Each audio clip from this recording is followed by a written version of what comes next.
YSRTP అధినేత YS షర్మిలపై Sri Reddy తీవ్ర వ్యాఖ్యలు చేశారు. టీడీపీ కార్యదర్శి లోకేష్ కు వైఎస్ షర్మిల క్రిస్మస్ కానుకలు పంపడంపై అభ్యంతరం వ్యక్తం చేశారు. శ్రీరెడ్డి వైఎస్ షర్మిలను ఉద్దేశించిన ట్వీట్ వైరల్ గా మారింది. "నువ్వు చెల్లివి కాదు, శూర్పణఖవు" అంటూ హాట్ కమెంట్ చేశారు. వైఎస్ఆర్సీపీ సానుభూతి పరురాలుగా సోషల్ మీడియాలో నిత్యం యాక్టివ్ గా ఉండే శ్రీరెడ్డి తీవ్ర పదజాలంతో ట్వీట్ చేశారు. "ఆంధ్ర ప్రజల భవిష్యత్ కన్నా నీకు ఆస్తి ముఖ్యమని, దేవుడిని అడ్డం పెట్టుకుని ప్రజల సొమ్ముని చందాల రూపంలో అడుక్కుని తినే బతుకులు మీవి. విదేశీ ఫండ్స్ దోచుకు తినే నువ్వు జగనన్నకి గోతులు తీసావా?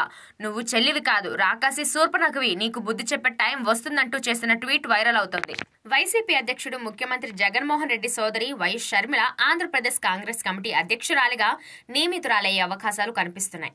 పార్టీ పుంజుకోవాలంటే వైఎస్ రాజశేఖర రెడ్డి కూతురు వైఎస్ షర్మిలకు పార్టీ బాధ్యతలు అప్పగించాలని పెద్దల నిర్ణయంగా తెలుస్తోంది. కొత్త సంవత్సరం ప్రారంభంలోనే షర్మిల నియామకంపై ప్రకటన వెలువడే అవకాశం ఉంది.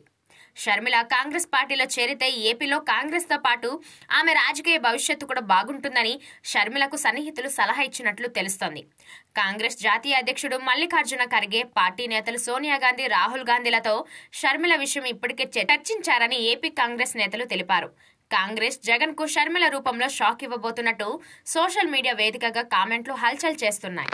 రామ్ గోపాల్ వర్మ దర్శకత్వంలో తెరకెక్కిన వ్యూహం సినిమాకు వ్యతిరేకంగా ఆయన ఆఫీస్ ఎదుట ఆందోళనకు దిగి వ్యూహం మూవీ పోస్టర్లు తగలబెట్టి నిరసన వ్యక్తం చేశారు. ఈ నెల 29వ తేదీన విడుదల కానున్న వ్యూహం సినిమాను బ్యాన్ చేయాలని పెద్ద ఎత్తున నినాదాలు చేశారు. సమాచారం అందుకున్న పోలీసులు రంగంలోకి దిగారు. ఎదుట నిరసన చేస్తున్న ఆందోళనకారులను చెదరగొట్టారు.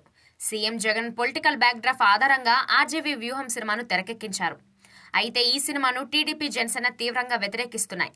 వ్యూహం సినిమా చంద్రబాబును, పవన్ కళ్యాణ్ ను కించపరిచే విధంగా చిత్రీకరించారని ఆరోపిస్తున్నారు. ఇప్పటికే పలువురు సినిమా విడుదలపై కోర్టులో పిటిషన్ వేశారు. అంగన్వాడీ కార్యకర్తలు రాష్ట్రమంతా సమ్మెను ఉధృతం చేస్తున్నారు. ఆశా కార్యకర్తలు మంగళవారం నుంచి ఆందోళన పూర్తి స్థాయిలో చేయడానికి పిలుపునిచ్చారు. జగన్ ద్వారా పదే పదే ప్రశంసలు అందుకుంటున్న వాలంటీర్లు కూడా వేతనాల పెంపు కోరుతూ సమ్మె బాట పట్టేందుకు సిద్ధమవుతున్నారు. ఈ నెల 29వ తేదీ నుంచి సమ్మెలోకి వెళ్లి పెన్షన్ల పంపిణీలో పాల్పంచుకోకూడదని గట్టి పట్టుదలతో ఉన్నారు. జగన్ ప్రభుత్వం ఏర్పాటు చేసిన వాలంటీర్ వ్యవస్థలో 95% అధికార పార్టీ కార్యకర్తలే ఉన్నారు. ఈ విషయం పలు వేదికలపై వైసీపీ నాయకులు బహిరంగంగా చెప్పారు. అయినా వాలంటీర్లు సైతం ఇప్పుడు ప్రభుత్వం పట్ల ఆగ్రహంతో ఉండడం, వేతనాలు పెంచాలనే డిమాండ్తో ఆందోళనకు సిద్ధమవడం చర్చనీయాంశంగా మారింది. ఆంధ్రప్రదేశ్లో ప్రముఖ పర్యాటక ప్రాంతమైన విశాఖపట్నం టూరిస్టులతో కిక్కిరిసిపోతోంది.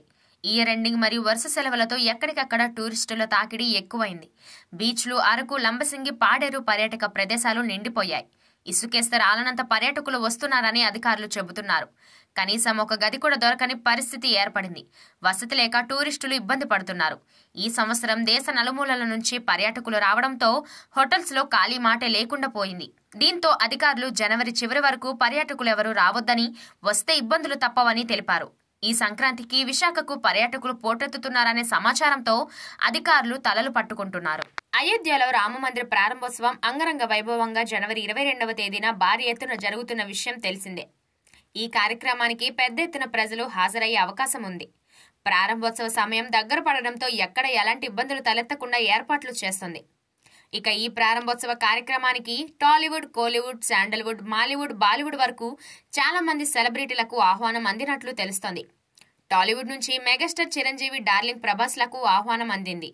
కోలీవుడ్ నుంచి సూపర్ స్టార్ రజనీకాంత్, ధనుష్, మాలీవుడ్ నుంచి మోహన్ లాల్, శాండల్వుడ్ నుంచి యష్, రిషబ్ శెట్టి, ఇక బాలీవుడ్ నుంచి బిగ్ బి, అమితాబ్ బచ్చన్, అక్షయ్ కుమార్, అజయ్ దేవగన్, రణబీర్ కపూర్, టైగర్ ష్రాఫ్, మాధురి దీక్షిత్, అనుపమ్ ఖేర్, రాజ్ కుమార్ హిరానీ, సంజయ్ లీలా బన్సాలి, రోహిత్ శెట్టిలకు ఆహ్వానాలు అందాయి. ఆంధ్రప్రదేశ్ లో నిరుద్యోగుల విషయంలో అడుగుతాం ఆంధ్ర, ఇది ఉద్యోగుల కోసం నిరుద్యోగుల మాట అనే పేరుతో ఆందోళనకు ప్రతిపక్ష యువజన నాయకులు పిలుపునిచ్చారు.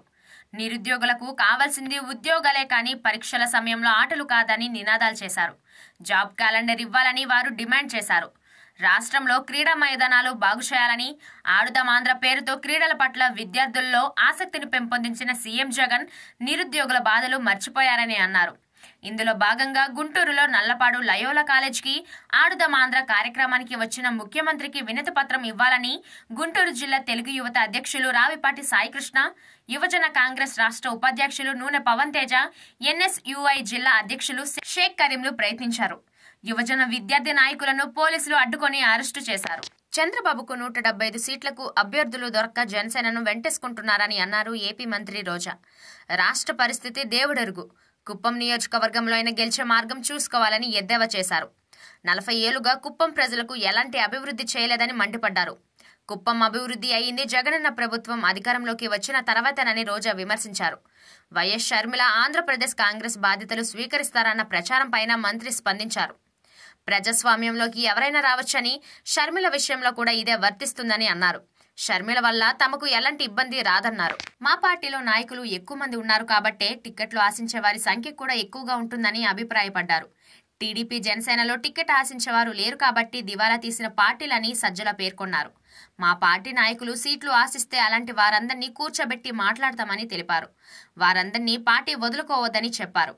ఏదో జరిగిపోతుందంటూ దీని గురించి ఎవరూ బాధపడాల్సిన అవసరం లేదని, ఎన్నికల్లో తమ పార్టీకి 100% ఫలితాలు వస్తాయని సజ్జల ధీమా వ్యక్తం చేశారు. తన తలపై ₹1 సుపారీ ప్రకటించిన కోలికపూడి శ్రీనివాసరావుపై డైరెక్టర్ రామ్ గోపాల్ వర్మ ఆంధ్రప్రదేశ్ డీజీపీకి కంప్లైంట్ చేశారు.